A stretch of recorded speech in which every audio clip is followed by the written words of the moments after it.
Hello and welcome to this week's episode of For the Love of Chiropractic. If you're one of our long-term listeners, I want to say welcome back. If you're new to the show, make sure you hit subscribe so you never miss a single episode. My special guest today is a man who is not only a chiropractor, not only is he a former Marine, not only does he have a TED Talk to his credit, he also has been called the King of Systems and Procedures.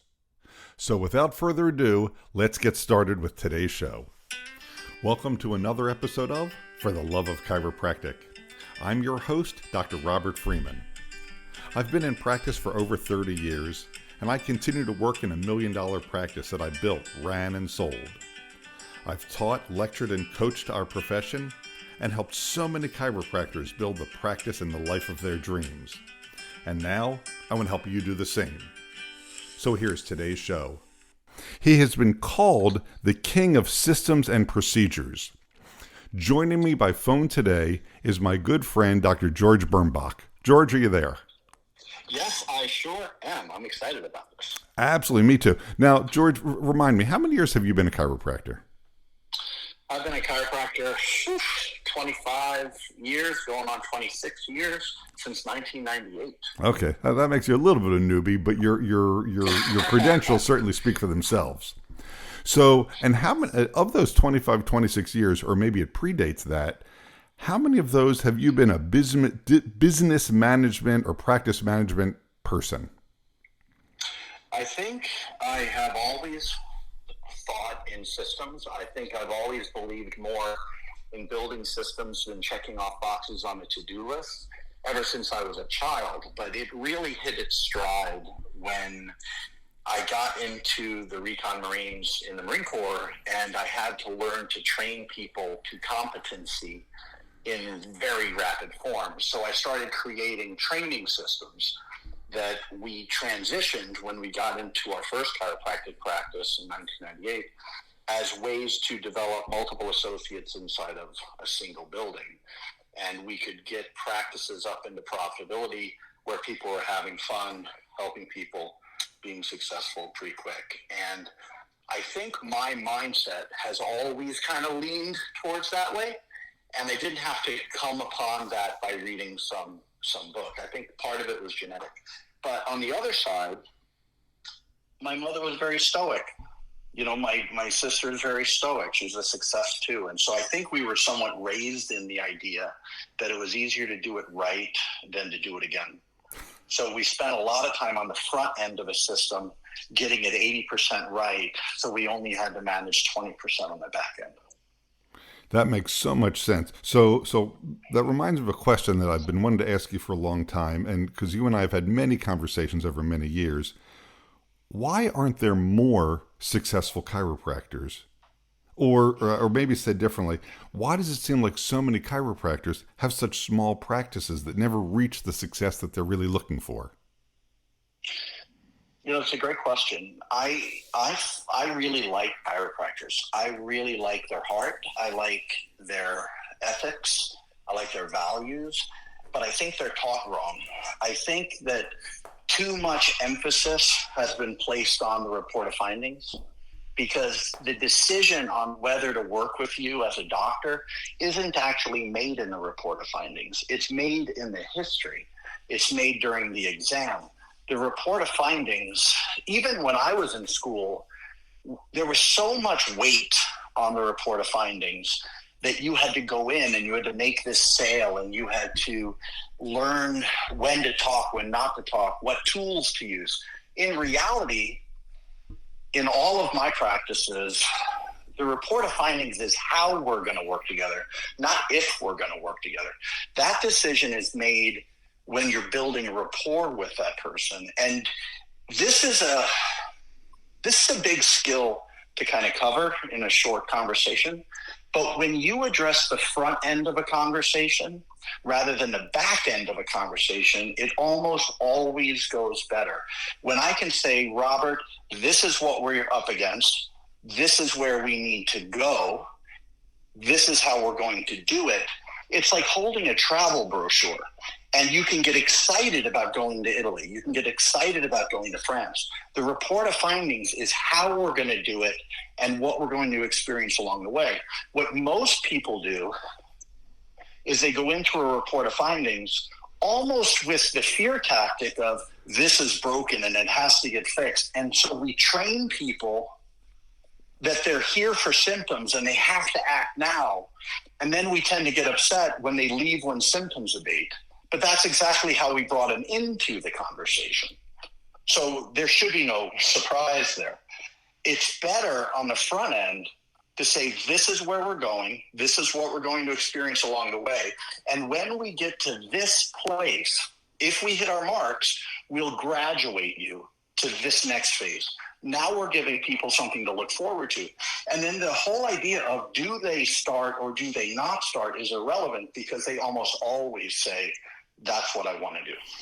Yeah, I mean, I have found from my years in practice and working with doctors that, I mean, I expect the close rate, quote unquote, on the report of findings to be 100%. And, you know, what I've said over so many years is the person found their way to your office. They filled out your paperwork. They told you their whole life story. They took off their clothes, gowned appropriately, let you do an examination on them. And if you do the report of findings on day 2, the way that most successful doctors seem to do that, you know, if they don't start care at that point, it means you screwed something up somewhere along the way. Yes. In fact, if someone gets off the couch into the car and gets to your office more than once, the only reason they don't start is you talked them out of it. I'm sorry, say that again, is what? If someone gets off their couch, into their car, drives across town to get into your office at least once for day 1 or twice for day 2, the only reason they don't start is because you talked them out of it. We have to realize we're just allowing people to get release from the frustration that brought them into your office in the first place. I heard you say it the first time, but I thought it was well worth repeating because those are golden words. Why, thank you. So let's talk a little bit more about your expertise of how you seem to systematize everything. And in our years of friendship and working together, and we've even shared the stage, you have this beautifully elegant way of just breaking things down to simplicity. Thank you. I think the greatest problem in most practices, whether they're bringing patients in or they're bringing associates in, is this concept that any amount of distraction will kill a transaction. People don't buy when they're confused unless they're buying out of fear. So when I have a system that you can visualize before we start, and you can kind of see what's coming because you've been through it a few times, sure, your likelihood of success through the roof, right? Mm-hmm. Where no matter how good you are, if you're winging it, there's 1% out there that wings it all day and does well, but 99% of us, you're faking it if you're winging it. Sure. And if you use 5% too many words to explain something, you can get to the point where the patient thinks you're selling, and that breaks the trust. Mm-hmm. So we want to work on the system. So my systems for training are very straightforward, and they never, ever, ever change. Number 1, you memorize the system before we ever practice it. If you don't have it memorized, we're never going to practice it. Number 2, I demonstrate it for you so you can see it actually working. Number 3, we role play it. Role playing is practicing, but you have to first understand the theory by memorizing it. Then you have to believe it's possible by seeing me do it. Then we role play it. Then we move into step 4, which is the oddities. What do you do when? What do you do when this happens? What do you do when that happens? And we can role play through all the different experiences. Step 5 is when you accept responsibility for it. Now, we could do this with a patient. This is the 3 phases of care. We're going to get you out of symptoms, out of crisis, and into healing. And then we'll graduate you to this new frequency. Then we'll graduate you from healing into stability care. Then we'll graduate you into life support, right? Where we're helping you increase your adaptation response. See, we're telling the patient on the front end. Then I can demonstrate it by showing them on the blue chart or showing them on a poster or a shelf of tools from the old back talk system days. Mm-hmm. And then I have them voice it back to me. So tell me why we're going to go through it this way. What is your responsibility? What's my responsibility? And we finally get to that step 4, which are what do you do drills. So what do you do if you can't make an appointment? What do you do if you don't feel well? We're handling all of this on the front end in maybe a 15-minute report of findings, right? Now, when I have a conversation with them later on, we're talking about this conversation. So it's already set in stone from the beginning. Most people don't handle it clearly on the front end. And then they wonder why people are getting cancellation calls on the back end. At one point, we had a 10-month waiting list. But the more important piece is to learn what I learned my 4th month in practice. Which was what? When we had a couple cancellations, and I looked at Carolyn, who ran my first office in Philadelphia. And I said, why can't you handle these missed appointments? And she said, hey, Dr. Birnbach, I'm not the reason they're missing. And I realized that I never explained the importance of the visits. And I felt sheepish, I felt foolish, but I learned the lesson. Yep. And then I started practicing this same 5-step training system. We can teach our front desk to be rock stars. We can teach our financial CAs to be rock stars. We can teach our associates how to do massage events or screenings or lunch and learns or talks, because it always follows this same model.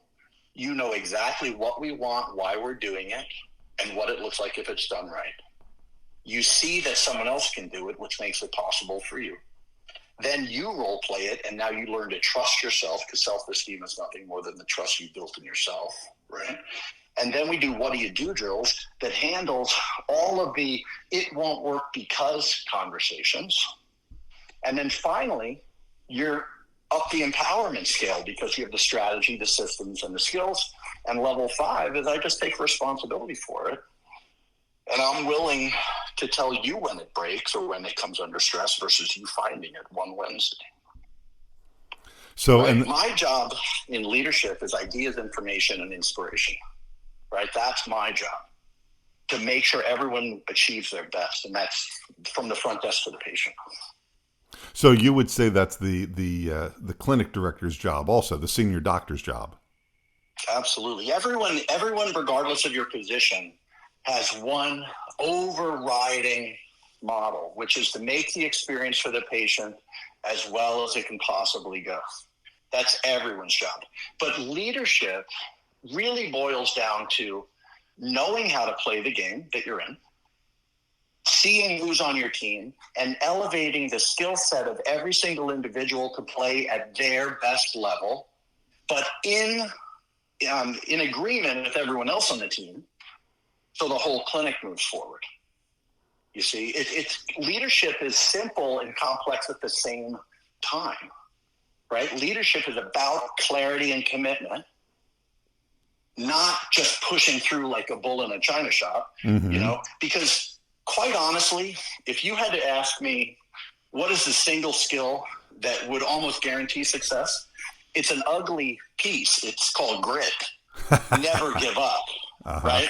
It's a messy piece. You don't have to do the miracle thing. You just have to do the good, normal stuff longer than everyone else, because most other people quit. So grit is the foundation, but there's some elegance that comes above grit.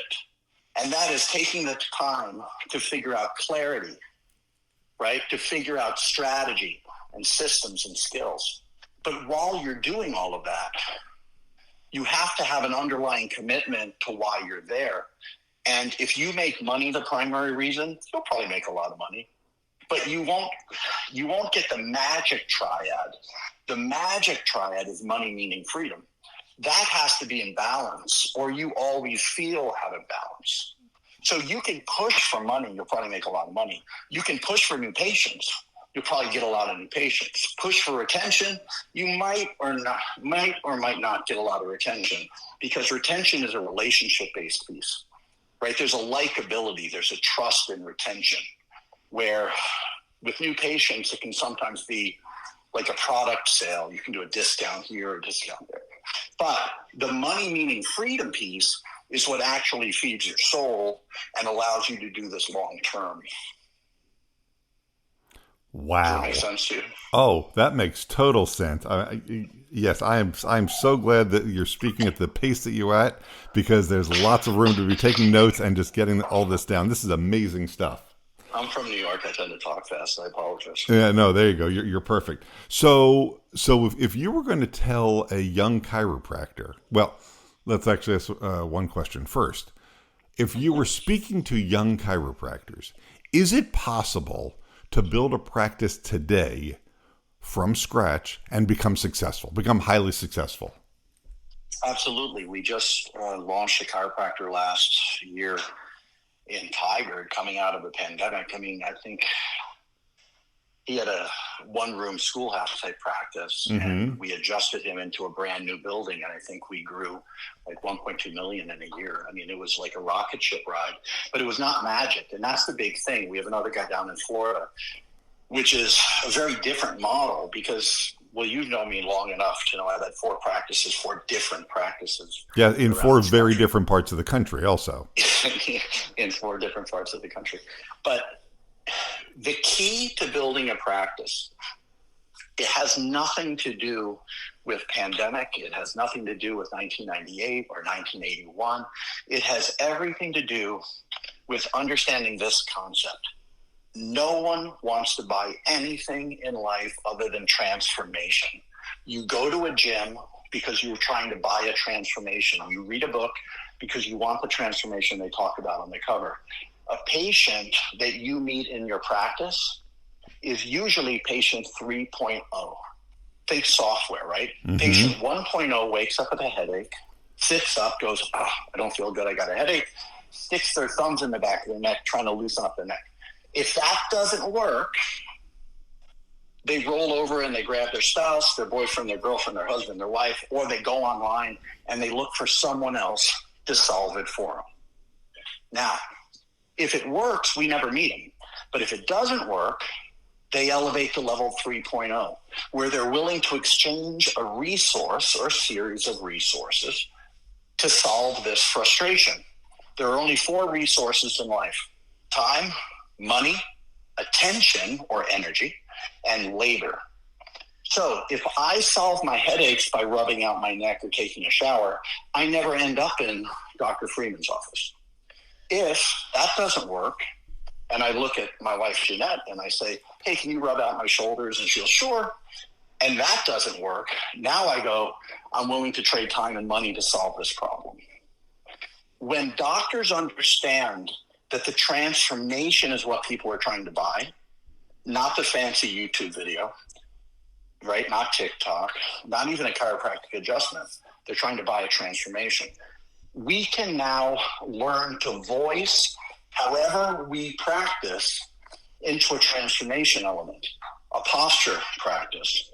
I help people with headaches get rid of their headaches by addressing the postural abnormalities so that the muscles can align at their proper tension and you don't get the stress on the back of your neck and the headaches go away. You see? You can take that to an AK practice.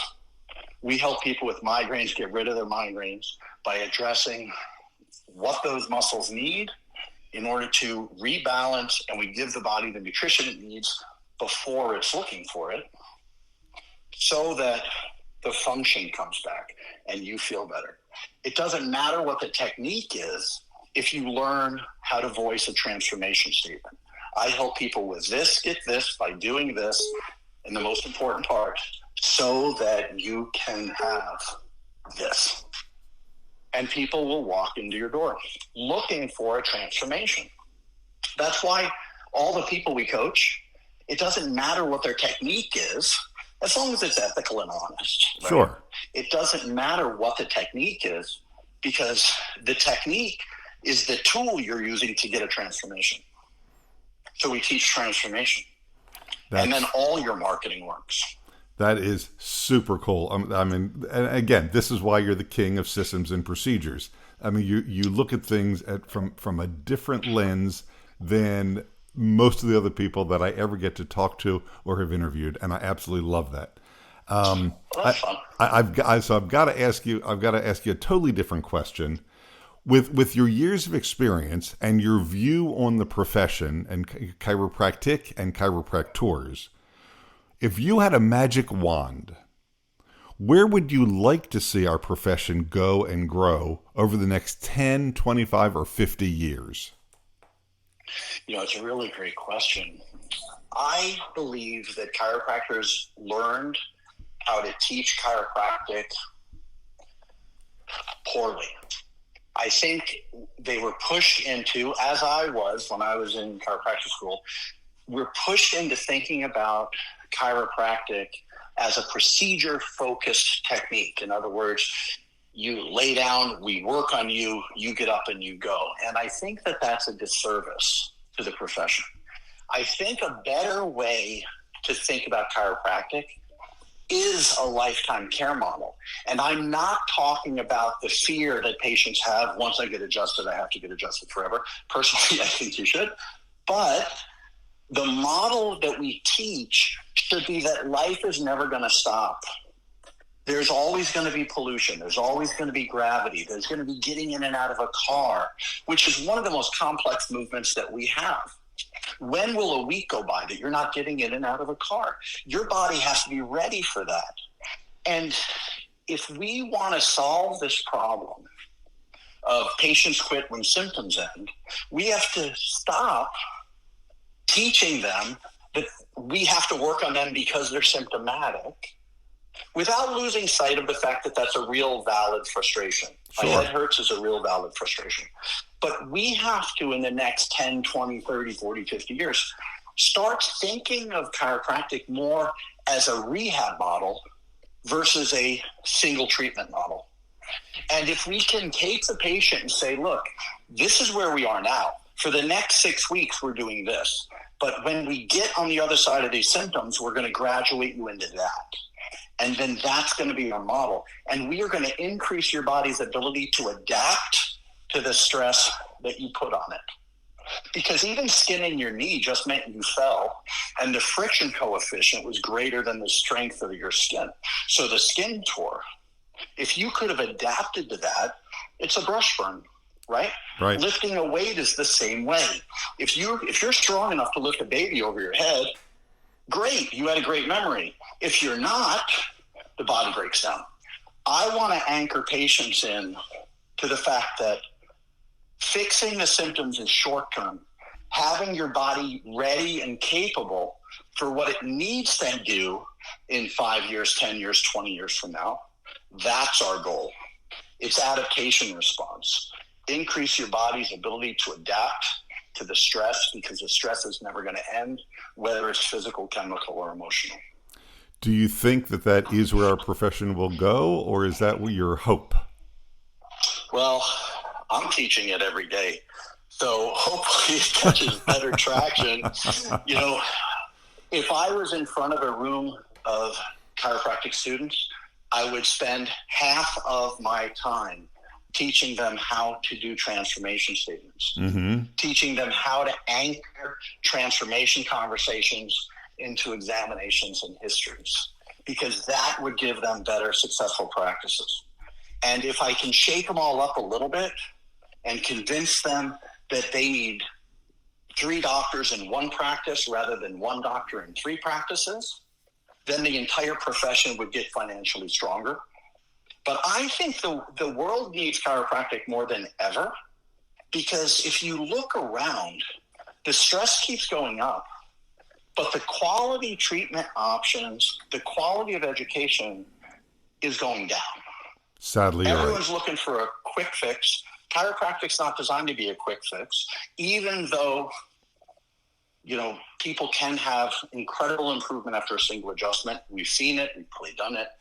But I think chiropractic is more necessary for healthy living long term than it's ever been, as high as the stress level is. nowadays. I couldn't agree with you more. So you said if you could speak in front of chiropractic students, and our time is running out, how do you spend most of your time? And if somebody wanted to get in touch with you, how would they do that? Well, they can reach me a few different ways. They can search me online. I'm everywhere. They can also find me at myfivestar.com. I spend most of my time training doctors who want to expand with multiple associates in our win-win model. I love our win-win model because we see such great success by getting practices that are worthy of duplication to duplicate themselves in young associate doctors. But more importantly, the young doctors come into practices that are not predatorial, might be the wrong word, but the win-win model is a mentorship-based associate model.